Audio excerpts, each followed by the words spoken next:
Olá, seja muito bem-vindo ao canal Espiritismo Motivacional, um canal que trabalha totalmente alinhado com o Evangelho de Jesus Cristo e com a doutrina espírita codificada por Kardec. Para hoje nós temos conversa fraterna, tema variado de número 13, já chegamos ao 13º. Bora estudar conosco. Que possamos, bom Deus, mais uma vez, contar com a caridosa presença dos amigos que nos auxiliam e que possamos seguir um pouco mais diante do Evangelho deixado por Jesus Cristo. Que os mentores e a espiritualidade amiga possam nos auxiliar. Que assim seja e que assim possa ser, graças a Deus. Senhor, fazei de mim um instrumento de vossa paz. Onde houver ódio, que eu leve o amor. Onde houver ofensa, que eu leve o perdão. Onde houver discórdia, que eu leve a união. Onde houver dúvida, que eu leve a fé. Onde houver o erro, que eu leve a verdade. Onde houver desespero, que eu leve a esperança. Onde houver tristeza, que eu leve a alegria. Onde houver trevas, que eu leve a luz.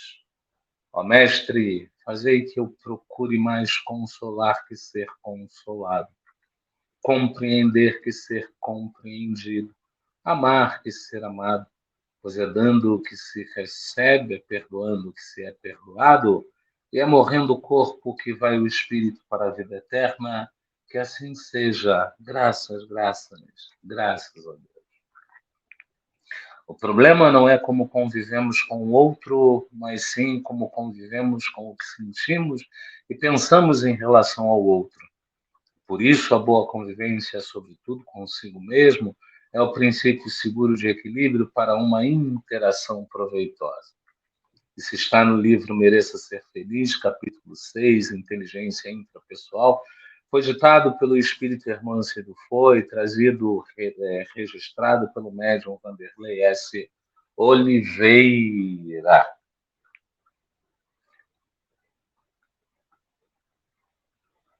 E a gente, então, começa com o nosso comportamento, compartimentos nossos. Para hoje a gente tem a decepção me consome. Acreditei e fui enganado. Total incoerência entre palavras e atos. E agora? Vontade de ir para o meio do mato e sumir. Diante dessas três colocações, a gente precisa realmente refletir e chegar ao entendimento do que é do outro, do que é meu, do que eu preciso trabalhar, do que eu não preciso trabalhar, para então achar o entendimento em mim mesmo. Porque se eu penso em decepção, eu vou pensar muito mais em mim do que no outro. Porque eu criei expectativas em relação àquela interação, eu criei meios, eu comecei a ver lá na frente, sem usar como base o que eu tinha aqui no momento, e aí quando chega lá na frente não acontece o que eu idealizei, eu então gero sobre mim uma decepção. Mas se eu uso tudo isso que foi dito, ainda pouquinho, eu, a decepção, em verdade, ela é resultado daquilo que eu projetei para o outro. E não, a gente não tem controle sobre o outro. Gente, a gente aprende com Deus, a gente aprende com tudo ao nosso entorno, né? Então, Deus, ele não diz, vai lá e faz. Ele diz, olha, vou te criar simples e ignorante, você vai chegar a espírito perfeito. E aí, de acordo com os teus passos, Deus possibilita novos passos. Então, ele não diz vai ser assim ou assado. Ele diz, olha, faz do seu jeito e eu vou aqui adaptando para você poder progredir. Só que a gente brinca dizendo que vamos brincar de Deus. Só que se Deus não manipula, se Deus não conduz, então quando eu digo que eu estou brincando de ser Deus ou controlar a vida do outro, eu ainda estou incorrendo em erro. Porque não, eu não vou controlar a vida de ninguém, porque Deus não controla a vida de ninguém. Então, o melhor passo para não ter decepção é, primeiro, não criar expectativas. E, segundo, não querer assumir a vida do outro como se fosse sua. Cada um caminha com os seus próprios pés, no seu próprio tempo, com o seu próprio vento, com o seu próprio ritmo, com os seus próprios percalços. Percalços esses gerados pela própria pessoa. Então, se ela gerou o percalço, se ela gerou o incômodo, vai acontecer com ela, né? E sem contar um fato aí muito interessante, que é as pessoas dão sinais de tudo. Então, por mais que você diga siga pela direita no cantinho, se a pessoa não saiu um pouco do canto, já está claro que bem provavelmente existe uma possibilidade de ela não seguir pela direita, não seguir pelo canto.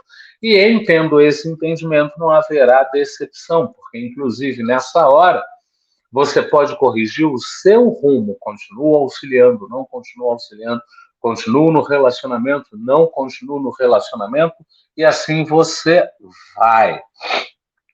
Total incoerência entre palavras e atos, e agora é o que a gente acabou de falar. Se há incoerência entre palavras e entre atos, a pessoa já está dando todos os sinais de que ela não vai cumprir aquilo de que foi combinado, ou aquilo que você espera que ela cumpra, ou aquilo que você espera que ela cumpra, mas não disse para ela que você espera que ela cumpra, por N motivos, né? Então, se tem incoerência, eu tenho que sentar para refazer os planos, para deixar claro para o outro o que eu penso, o que eu espero e o que eu quero. E, sobretudo, estar disposto a ouvir do outro o que ele pode fazer para atender a essas expectativas e se ele quer ou não atender a essas expectativas. Não tem jeito, eu tenho que, enquanto com o outro, seguir pensando no outro. Vontade de ir para o meio do mato e sumir. Gente,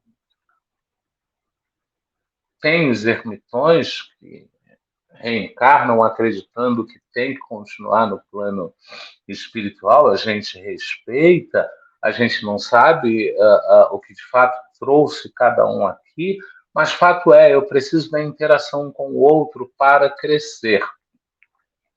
Ir para o mato e sumir, não bom. Ir para o mato e sumir não é nunca a melhor opção, porque eu vou sair da interação, eu vou sair da troca, eu vou sair de tudo isso, e aí não dá. Então pensa na possibilidade de ficar, de reorganizar e de seguir junto com o outro. Faça o seu possível, faça o seu melhor e deixe o mundo acontecer. E a gente precisa, sem dúvida alguma, vigiar e orar. Eu vigio para não entrar nessa situação de querer controlar a vida do outro e oro o tempo todo pedindo auxílio para mim.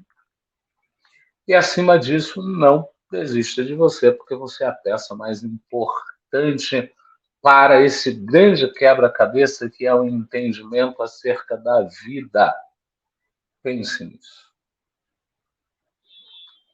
A gente, então, segue para o nosso boa noite. Infelizmente, hoje a gente não vai ter boa noite. A gente está gravando agora de tarde, porque tem um compromisso daqui a pouquinho. Depois desse compromisso, a gente tem outro compromisso que até poderia dar para chegar às 7 horas, mas pelo sim, pelo não, trânsito e tal, a gente optou por gravar. Se a gente chegar antes, a gente participa da live através do chat. Se a gente chegar depois, está cumprido aí mais esse compromisso no dia e está tudo bem. Mas a gente agradece se você puder deixar aí no chat o seu boa noite, deixar aí as suas questões e, sobretudo, se puder, então, deixar também, após o vídeo, nos comentários a sua presença, né? Lembrando que a gente tem estudos online segundas, quartas e sextas, sempre às 19 horas, né? De um mês para cá, mais ou menos, a gente está tendo que gravar alguns estudos, a gente pede mil desculpas, mas a vida também é assim. Eventualmente a gente coloca alguma coisa no Facebook, coloca alguma coisa no Instagram, e hoje a gente voltou a frequentar essas outras redes sociais.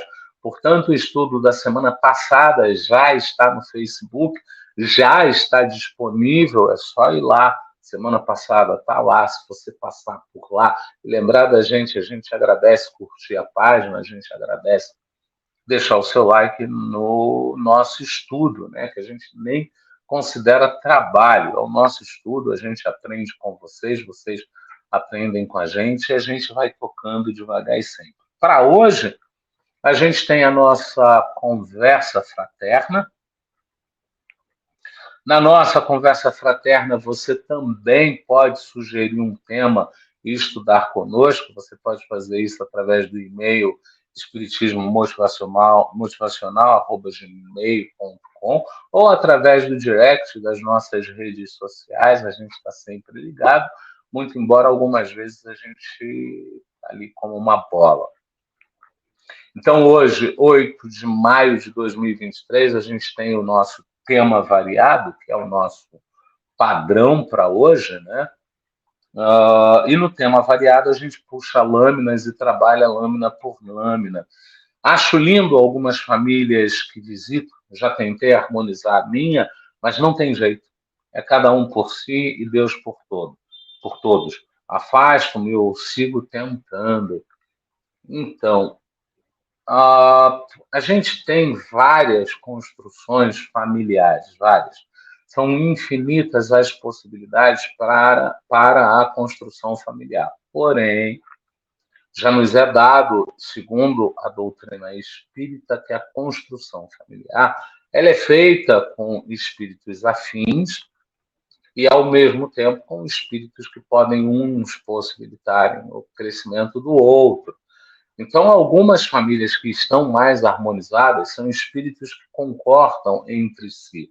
E a coisa tende a funcionar um pouco mais, isso para a família mais no bem, quanto para a família desconectada. Então, você tem família que todo mundo se reúne, todo mundo se encontra, está todo mundo em contato. Você tem família que metade está em contato, metade está afastada.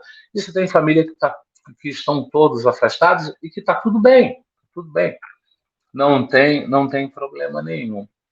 A gente tem famílias que vêm com seres que uns precisam recuperar coisas com outros e são coisas conflitantes, então fica mais difícil a interação, fica mais difícil a troca.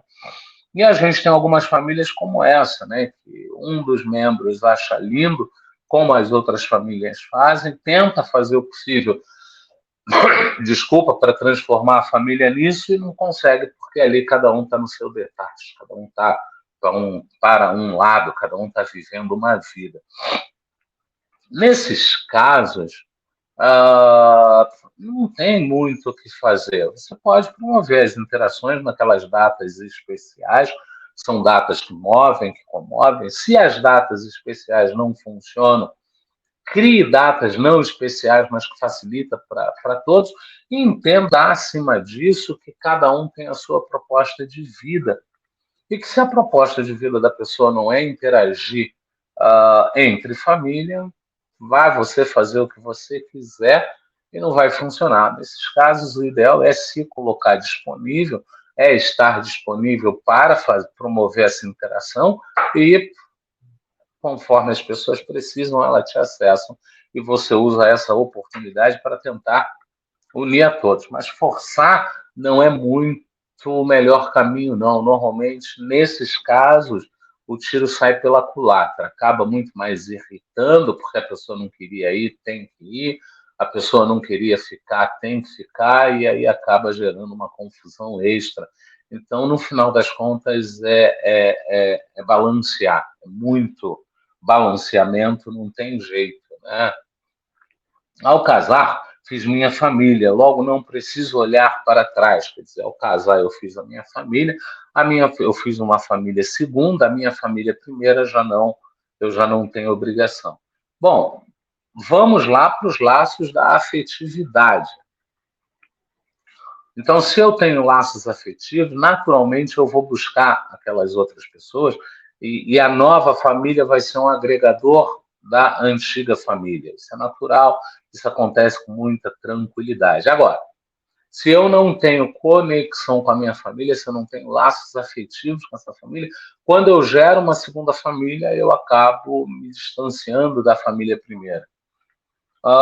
Se eu tenho algum descaminho, como arrogância, egoísmo, orgulho, eu tenho vergonha das condições básicas da minha família, e aí eu consegui, com essa nova família, ter a aquisição de um novo patamar, de um novo nível social, então eu não quero misturar os dois, aí é um processo meu, sou eu quem tem que trabalhar isso comigo, entendeu? Porque aqui a gente tem uma afirmação muito bem feita, muito clara. Né? Ao casar, fiz minha família, logo não preciso olhar para trás. Né? A gente precisa, sim, sempre olhar para trás, porque no passado a gente tem os resultados, a gente tem o plantio do nosso presente. Então, se no presente eu não planto nada positivo, quando chegar no futuro eu vou colher essa não plantação de nada positivo. É muito bom pensar nisso e ver até que ponto vale a pena, né? Até reconheço a obrigatoriedade do trabalho, mas igualmente reconheço a lei do livre-arbítrio e da caridade. Então a gente tem aqui uma coisa um pouco delicada. Você reconhece que precisa trabalhar, mas não quer trabalhar. E você não quer trabalhar porque você tem o livre-arbítrio para não trabalhar. Tudo bem. Aí você diz que tem a caridade, ou seja, além de você não querer trabalhar, você quer que as pessoas cuidem de você. Aquela pessoa que trabalhou, aquela pessoa que fez acontecer, aquela pessoa que passou privações, que manteve o foco e tal. Tal. Você quer que essas pessoas cuidem de alguém que não teve privações, que não manteve o foco e que usou o livre-arbítrio para não trabalhar. Ora, se lá atrás você plantou o não resguardo do futuro, então fica meio incoerente no futuro você querer exigir que as pessoas que plantaram o futuro abram mão de uma colheita para si e dividam essa colheita com você. Se elas quiserem, tudo bem, mas dizer que elas são obrigadas porque você não fez a tua parte é incoerente. É incoerente, é sem sentido e não é muito por aí, não, né? Então, por mais aí que você diga que é feliz assim, mas uma hora você ou vai ter que trabalhar para subsistir, ou vai ter que mendigar para também subsistir. Em ambos os casos, a subsistência é porque você não criou um lastro, você não preparou nada. Então, é muito importante ter esse cuidado, é muito importante ter esse carinho, sobretudo com você mesmo, sempre lembrando que nunca é tarde para começar. Eu já tenho 50, 60, 70. Bom, você pode começar a economizar agora, você pode começar a trabalhar o teu futuro, até porque o espírita acredita que a vida continua. Então, se ela continua e você começa a plantar com 80, você vai colher lá na frente, já que a idade do espírito é outra. Aí a gente tem lá, quem perdoa é Deus, eu cobro dívidas. É possível uma visão dessa? É possível, é possível. Muita gente tem ainda essa visão, sobretudo depois que surgiu a polarização política mundial. Eu não estou falando só de Brasil, né? Porque a polarização política ela é mundial. Então a gente teve Estados Unidos, está tendo Itália, teve Brasil, teve muitos outros países com polarização política, né? Teve agora o Paraguai, né? Então, Portugal também. Então, são muitos os lugares que estão passando por polarização política. Assim sendo, essa é uma visão muito polarizadora, né? Quem perdoa é Deus. Não, Para Deus não foi feito nada porque ele não acolhe as ofensas. Então, se a ofensa foi feita para você e você acolheu essa ofensa, sim, é você quem tem que dizer que seguirá sem entender que aquela pessoa te deve nada. Porque quando você vai cobrar uma dívida, você está entrando num ciclo vicioso. Então tá aqui, ó, equiparado, tá tudo bem, né? Tá equiparadinho. Aí a pessoa te faz alguma coisa, aí você faz outra pessoa e passa um pouco mais. Aí ela te vai cobrar, ela passa um pouco mais, e aí você vai num ciclo. E a minha pergunta é: vai até quando? Até cansar? Se vai até cansar, e já sabe que um dia cansa, porque evolui-se, por que não parar agora? Por que não, sim, praticar o perdão? Né? Você tem um Deus dentro de você, você tem um Deus muito vivo dentro de você. Então, por que não praticar esse perdão? Por que não fazer esse perdão acontecer? Você pode, se você quiser. Agora, se você não quer perdoar, aí é interessante você trazer isso para um nível de consciência claro. Então, ao invés de dizer que quem perdoa é Deus, diz: olha, eu não perdoo. Né? Ou como diz quem nos ensina isso é André Luiz, ou como nos ensina André Luiz, é dizer: olha, nesse momento eu ainda não estou pronto para te perdoar. Nesse momento eu ainda não consigo te perdoar. Isso é lícito, isso é viável, e isso até convém para dar um balizamento a outra pessoa. E aí a gente chega na nossa penúltima, o estudo era curtinho, a gente preparou meio que ali correndo, mas vamos trabalhar. Quem fez, fez porque quis, não tenho que retribuir nada, simples assim. É uma visão possível? É uma visão possível. Porque quem faz, faz porque quer, não é? Não. Normalmente, normalmente, a pessoa que faz, faz por entender a demanda. Ela faz uma leitura e ela entende a demanda. Em cima do que ela fez a leitura? Em cima do que você apresentou. Então, quem criou a demanda foi você. A pessoa fez no ato de caridade, ela fez no ato de te ajudar.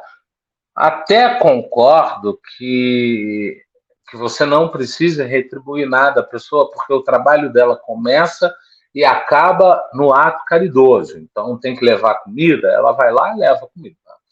O ato dela começa no preparar a comida, comprar, fazer, e o ato dela acaba quando ela entrega essa comida. Acabou ali. Ela tem que emprestar dinheiro, mas ela sabe que esse dinheiro não vai voltar, então ela pega o dinheiro, ela separa o dinheiro, ela leva o dinheiro, ela entrega o dinheiro, acabou aí.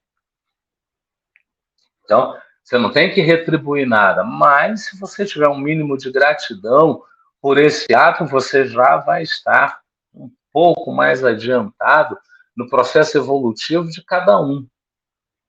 E isso há de fazer diferença na sua vida, porque quando a gente não tem gratidão nenhuma, quando a gente não reconhece o trabalho do outro para nos auxiliar, não, porque ele tem muito dinheiro, é só me dar dinheiro, e se essa pessoa é uma pessoa mão fechada e está abrindo mão desse mão fechado para te dar esse dinheiro, se essa pessoa não concorda em te dar o dinheiro, mas ainda assim ela te dá o dinheiro, então houve ali um esforço. Como ela conseguiu esse dinheiro, é uma questão dela, a gente respeita e entende, sobretudo, que o dinheiro é dela. O bolso é dela, não é seu. Então, se ela deu, sim, você tem que retribuir no mínimo com gratidão. No mínimo com gratidão. Porque senão o que você está plantando é uma ingratidão e lá na frente você vai ter que colher essa ingratidão que você plantou. Não, não tem jeito, não tem jeito mesmo. E por fim, a gente tem o mundo não está mudando. A violência só aumenta. Aqui, o que veio na hora foi que a gente tem falado muito em transição planetária, já estamos falando disso há muitos anos, vamos falar por mais muitos anos, e a gente vê a televisão, até emissoras que não eram de mostrar violência, a violência está tão grande que elas estão mostrando. Então, o que nos ensina, o que nos possibilita o aprendizado, a literatura edificante, significante é que o que ocorre é que demora-se para os espíritos mais adiantados e para os espíritos mais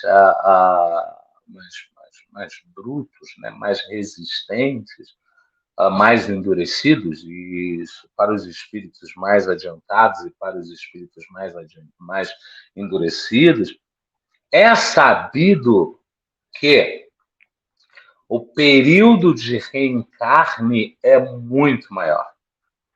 Por quê? Porque se ele está endurecido, não adianta reencarnar, porque ele não vai aprender nada.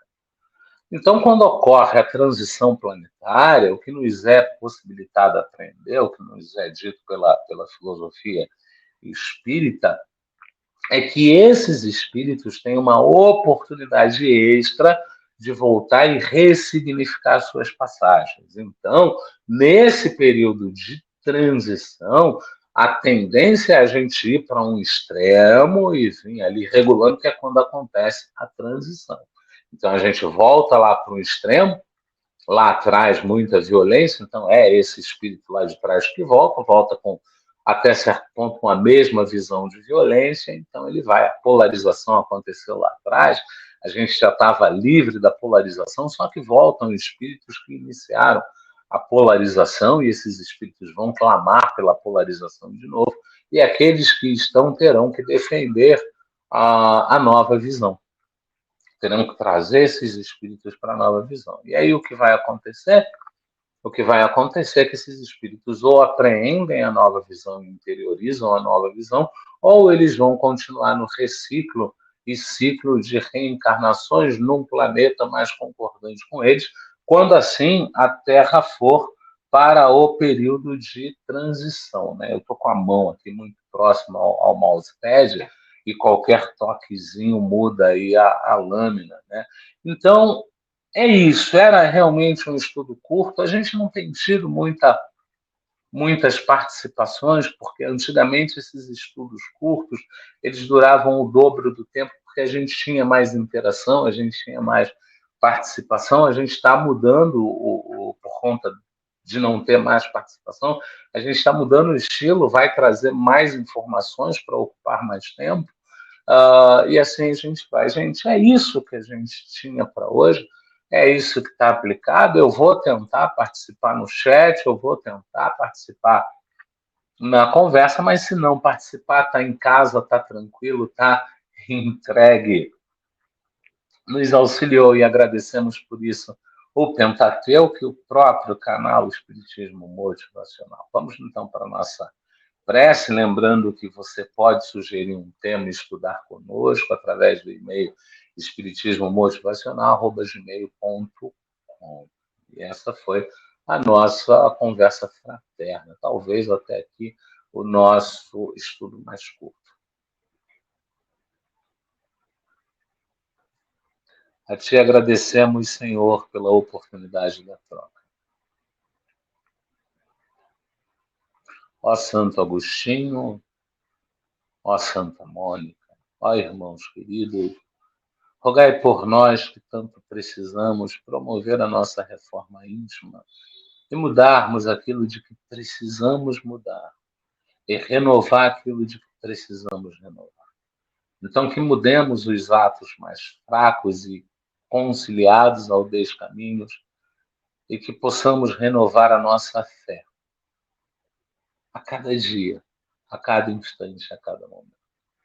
A espiritualidade amiga, agradecemos, aos mentores agradecemos, aos irmãos do outro lado que estudam conosco, agradecemos, ao irmão desse lado que estudam conosco, agradecemos. Ó bom Pai, as tuas graças sempre, que assim seja e que assim possa ser. Graças, graças, graças a Deus.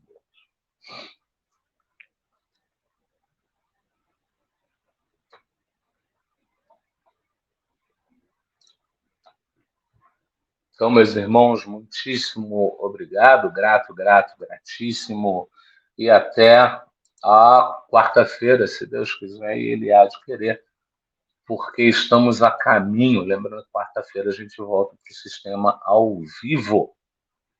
Até mais, até sempre. Tchau.